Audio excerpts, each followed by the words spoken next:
کتاب د پښتو ادبیاتو تاریخ لرغونې دوره. لیکوال سرمحقق زلمی هېوادمل. غږ بصیرالحق عادل. برخه دویمه. دویم کاکړۍ. د پښتو د شفاهي ادبیاتو د معرفۍ په لړ کې تر لنډۍ وروسته کاکړۍ د سړي مخې ته راځي. دا ډول سندرې د کاکړیو لنډیو او کاکړیو غاړو په نامه بللې شوي او یادې شوي دي. دا سندرې هم لکه لنډۍ دوی مصرۍ لري چې دا دواړې مصرۍ زیاتره سره هم قافیه او د هجایي سیستم لپاره سره برابرې دي. دا په دې معنی چې د ټولو کاکړیو مصرۍ 8 او یا 9 سېلابه وي. ځینې داسې کاکړۍ هم شته چې مصرۍ سره هم قافیه نه دي. کاکړۍ هم د هر ډول مفاهیمو بیان ته وقف شوي او د پښتنو د ژوند د بېلابېل اړخونه پکې منعکس شوي دي. د کاکړیو د ایجاد سیمه د بلوچستان د کاکړستان سیمې دي او ویونکي د نورو شفاهي سندرو په څیر معلوم نه دي او د کاکړیو تر ټولو ونډه په ایجاد کې درنه ده. اما د دې سیمې ځینو ادیبانو هم د کاکړیو په ویلو کې خپله طبع ازمایلې ده او ډیری کاکړۍ جوړې کړي دي. خو دغه ډول کاکړیو خوند رنګ د هغو طبیعي او په ولس کې ایجاد شوو کاکړیو په څیر نه دی. د بلوچستان ځینو خواخوږو پښتنو لکه صاحبزاده حمیدالله او پروفیسور سیال کاکړ دغه سندرو نمونې له خلکو راټولې کړي او د دې سندرو مجموعې چاپ ته آماده کړي او چاپ کړي دي. د دغه ثبت شویو کاکړیو له مطالعې سړی د کاکړو د اجتماعي، اقتصادي او حتی سیاسي ملي ژوندانه د څېړلو لپاره د خوند مواد ترلاسه کولی شي.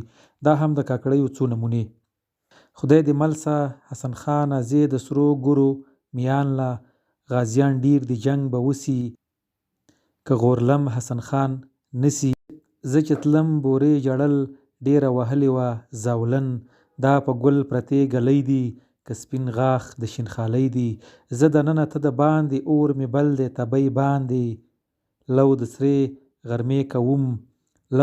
غرمې کوم غرمه د سرې کره ورځم. پړاکۍ یا لنډکۍ. د دې ډول سندرو د ایجاد سیمې خوست او د پکتیا ځینې غرنۍ برخې دي. دا سندرې تر 1454 هجري شمسي کال پورې زموږ د شفاهي ادبیاتو په لړ کې چا نه وې څېړلې. په همدې کال کې څېړنمل محمد عارف غروال دغه سندرې معرفي کړې.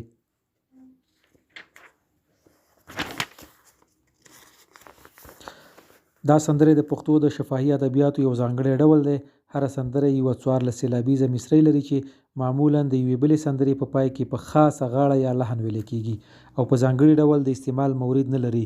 لنډکیو ته د پکتیا په سیمو کې بندۍ، سورې، پړاکې او بچکي هم وایي او دا یې څو نمونې دي: یار بېغمه خدای دی بنده تل په غم کې وینه، پاڅېږه لالیه خوب به بیا وکړې میینه، ړنګه بنګه راشه په ما واچوه لاسونه، ژږ کړه مړوندونه جلۍ غېږې ته درځمه.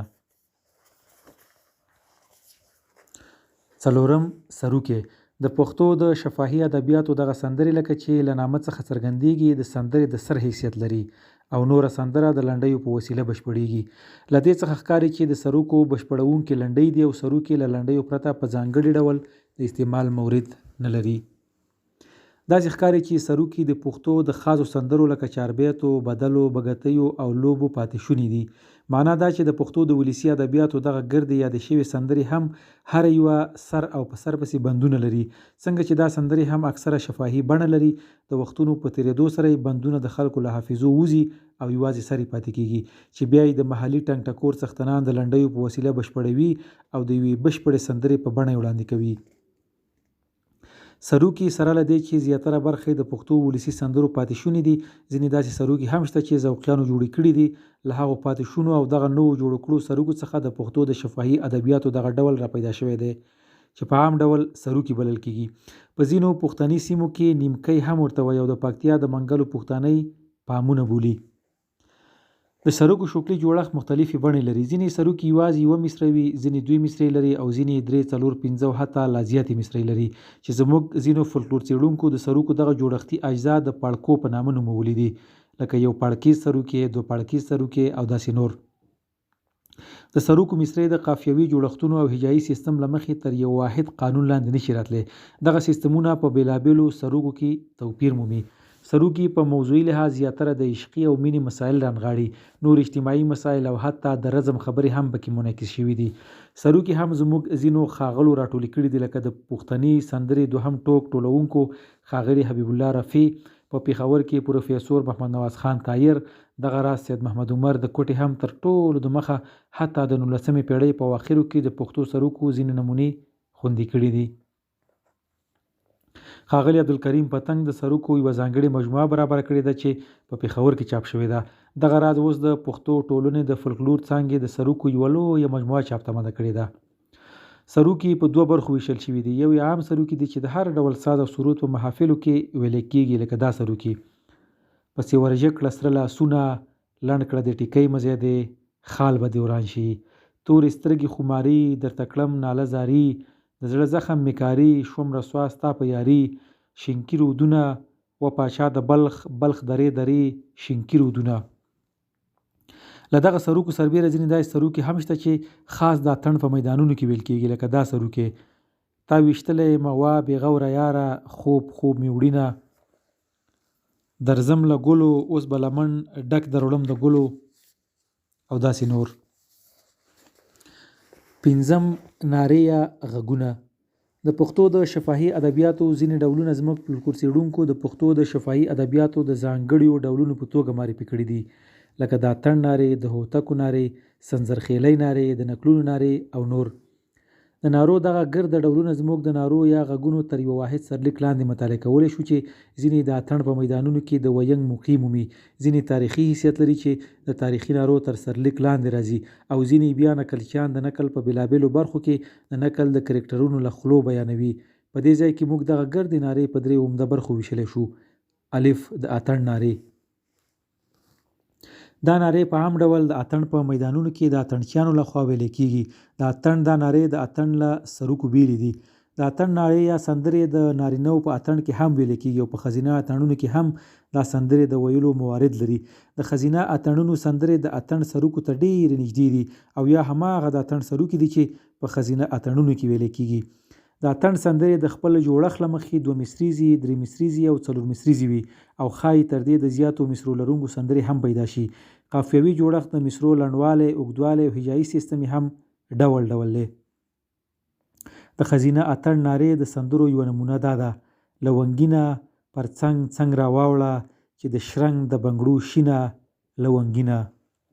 د نارینه‌و د اتڼ سندرې: چټې چې په پښو دې کړې چوټې، ځوانان دې لیوني کړه، زاړه خواران دې وایستل د ګټې، دا پورې په دامان توره کېږدیه، کېږدۍ مې اوبو یوړه، د ژمي شپې به چیرې تېرومه، خانه زموږ خانه، دا ستا خاني دې خدای نه کړي بیرانه، ملکونه دې رعیت کړه، د دښمن کلا دې وکښه له میدانه، او داسې نور.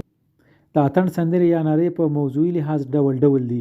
د ټوکو او مسخرو مطالب هم د خلکو د تفریح په منظور په دغه سندرو کې ځای شوي دي. د اتڼ د نارو او سندرو په ټولولو کې مرحوم نوري، پروفیسور سیال کاکړ، څېړنمل غروال، علي محمد منګل، عبدالکریم پتنګ او نورو کار کړی دی. ب. تاریخي نارې. دا یو ډول نارې دي چې د پښتنو له اجتماعي سیاسي تاریخ سره اړه لري. دا ډول نارې د هوتکو د پاچاهۍ په واقعاتو کې د نادر افشار د راتګ او بیا د لوی احمدشاه بابا د دوران په پیښو اړه پیدا کوي. دا تاریخي نارې د دغو دورانونو په بېلابېلو وختونو کې ویل شوي او په خلکو کې خورې راغلي دي. ډېر امکان لري چې د هوتکو پر پاچاهۍ د مخنیو دورو نارې به هم وي، خو متاسفانه اوس تر موږ نه دي رارسېدلي. دا نارې ځینې مهمو تاریخي نکاتو ته هم اشارې لري، او د افغانستان د هغو دورانونو د تاریخ په لیکنه کې دغه نارو له محتویاتو استفاده کېدای شي. د دې نارو جوړښت په عام ډول 2 مصریزې دي، چې یوه مصرۍ لنډه او بله یې اوږده ده، خو د دواړو قافیه یوه ده، او دا هم د بېلابېلو مهالونو څو تاریخي نارې: که تیرې ګورجي بیا کړ تیرې ناړې، یو میرخان وځینې پاتې، میرخان هم وس کندهار ته ګرګین غواړي، که بکې پښتنې نجونه دي بکې، نادر لوړې تر شا برج کړې زنبورکې، که زمری دی شاه ولي د جنګ زمری دی، له سنګرو یې ایستلی مریټی دی. دا نارې مولوي محمد یعقوب ناصري، حبیب الله رفیع، نیک محمد پکتیانی، سیال کاکړ او نورو سره راټولې کړي دي. یم د نکلونو نارې. د پښتو د شفاهي ادبیاتو یوه عمده برخه نکلونه دي. پښتو نکلونه زیاتره د نکل د بیانونو او قصو په ترڅ کې ځینې منظومې ټوټې هم لري، چې دا ټوټې د نکل په بېلابېلو برخو او ټاکلو مواقعو کې ځای لري او د نکل نارې بلل کېږي. دا نارې 2 مصریزې او 3 مصریزې دي. د نکلونو 2 مصریزې نارې کله هم قافیه وي او کله نه وي. په 3 مصریزو کې په عام ډول لومړۍ او درېیمه مصرۍ یوه قافیه لري. دوهمه قافیه یې هماهنګي نه ساتي. په ځینو درې مصریزو نارو کې درې واړه مصرۍ یو قافیه نه لري. سر د سره پالنګه هست کړه فتح خانه، یا غسی وي هندوستان رعیت ملکونه. دروازه جر کړه را خلاصه ګواریانو، راپسې د زرغونو توتیانو سیل دی. دا کاروان د شمس الدین په طلا بار دی، دغه ټول د بړیڅانو ککي ښکار دی. که اور ګډ کړې د بړیڅو په سپینګیرو، مرورې په خوله نکړل لا د لاسه ورخی یاغي ملکونه. کرميه چې غم نه وي ته غم راوړې، کرميه که زما په دعا کیږي، کرميه په لم غوټه سپرو واوړې. شپږم فالونه. د پښتو د شفاهي سندرو په لړ کې یو ډول سندرې د فالونو په نامه ښوولې شوي دي. فالونه ځکه ورته وایي چې په ځینو پښتني سیمو کې د برات په شپه پر دغه سندرو فالونه نیسي. دا سندرې 2 مصریزې او 4 مصریزې دي، لکه دا سندرې: د جنت په منارې سور چرګ وهي نارې، شیر د خدای تیریږي خلکو کاندی نندارې، د مکې په سپین بامونه پڼې وکاږه را درومه. د پښتو د دغه ډول سندرو په ټولولو کې استاد حبیب الله رفیع، پروفیسر سیال کاکړ، علي محمد منګل او نورو کار کړی دی. اووم چغیان یا انګی. د پښتو د شفاهي سندرو په لړ کې انګی یو ډول ځانګړي سندرې دي چې په ځینو پښتنو سیمو کې انګی، په ځینو کې د هوې سندرې او په ځینو ځایونو کې ځینې نور محلي نومونه لري. دا ډول سندرې موږ ته د انګی او چغیان په نومونو را رسېدلي دي. د دې سندرو 2 مجموعې د چغیان او انګی په نومونو پروفیسور محمد خان سیال کاکړ تهیه او چاپي کړي دي. چغیان د خپل جوړښت له پلوه 2 مصریزې، 3 مصریزې او 4 مصریزې دي او حتی تر دې زیاتې مصرۍ هم لري. دا سندرې ناوې هغه وخت وایي چې د پلار له کوره د میړه کور ته بیایي. په دې سندرو کې په عام ډول ناویانې خپلې بېوسۍ او د پلار له کوره خپل بیلتون جاړي. د دې سندرو څو نمونې دا دي: وروره لاس که په کڅوړه، یو اصیل غمی را باسه، خور دې ځي د بابک له کوره. زه په خپل کور کې وم په راحت، بابک کړم خرڅه په ډیر دولت، په پردي کور کې مې نسته عزت، خود به جړا کړم په هر ساعت. د ښادۍ سندرې. که څه هم د پښتو زیاتره شفاهي سندرې د ښادۍ او خوښۍ په بېلابېلو مراسمو کې ویل کېږي، خو د شفاهي ادبیاتو ځینې سندرې خاصې بیا د همدې مراسمو دي چې د کوژدې او واده په مراسمو کې له لومړنۍ هوکې نیولې بیا تر کوژدې د واده او د بېلابېلو مراحلو د ناوې د بویولو او د واده د 3 او 9 ورځې په مراسمو کې د ښځمنو لخوا ویل کېږي. بابولاله د دې سندرو یو برخه ده چې د ښادۍ په مراسمو کې د ویلو خاص ځایونه لري. د ښادۍ سندرې له 2 ټوټو، 3 ټوټو او حتی کله تر دې له زیاتو ټوټو جوړې دي چې د دې سندرو څو نمونې دا دي: راغې رومال پټ دی په قبو کې، د پلانکي په سر ایښې سر لوړ دی په تربرو کې، شین بادرنګ اوبو راوړې موږ داسې پوخ راوړې، چا یې ګل نه دی لیدلی، سپینې پیسې مې میلمنې دي، دا سرې پیسې مې تر قیامته زولنې دي. د ښادۍ سندرې په زیاتره پښتني سیمو کې شته. په ځینو ځایونو کې استعمال ډیر دی خو په ځینو کې لږ رواج لري. دغه سندرې ځینې د پښتنو له بېلابېلو سیمو څخه راټولې شوي دي او ډیری لا نه دي راټولې شوي او تر اوسه زموږ په ولس کې خورې ورې په حافظو کې ساتلی کېږي. هغه ښاغلیو چې دا ډول سندرې راټولې کړي دي په هغو کې مرحوم محمد ګل نوري، حبیب الله رفیع، پروفیسور سیال کاکړ، عبدالرحیم پتنګ، علي محمد منګل، احسان الله ارینزی او نورو نومونه مخې ته راځي. ساندې دا یو ډول منظومې دي چې د ښځو لخوا پر مړي ویل کېږي. دا منظومې چې له جړا سره ملې ویل کېږي زیاتره د مړي بېوسي او د پاتې کسانو بېکسي، د هغه صفات او نور پکې بیانېږي. ساندې ځینې د لنډیو په فورم کې ویل شوي دي، ځان ته خاص اشکال هم لري. ساندې هم زموږ په ولس کې خورې ورې موجودې دي. ځینو ښاغلیو لکه حبیب الله رفیع، عبدالکریم پتنګ، علي محمد منګل ځینې نمونې له خپلو سیمو راټولې کړي دي. د ساندو کومو نمونې چې لیدل شوي دي زیاتره 2 مصریزې دي. 3 مصریزې ساندې هم پکې پیدا کېږي لکه دا لاندې نمونې: پلانکیه مه شپه کړه مه کلونه، کور ته دې را درومه په خیالي جامو دې ولوېدل ګردونه، پلانکیه راشه د ګودر د پاسه، دا کمکی زوی دې د لاسه کړه د خپله لاسه. لسم د میندو سندرې. پښتني میندې د خپلو ماشومانو د ویدولو، لوبولو، آرامولو لپاره ځینې سندرې لري چې زموږ فولکلور څېړونکو هغه د میندو سندرې بللې دي. دا سندرې تر ټولو د مخه فرانسوي ډارمیسټیټر ثبت کړي دي او بیا وروسته ډېرو نورو فولکلور څېړونکو دا ډول سندرې راټولې کړي دي چې دا هم د دې سندرو نمونه کېدای شي: آلولو لولو پیشو مه راځه د غرو، پلانکی جان داسې ویده دی لکه ګوډی د رنجو، آلولو لولو.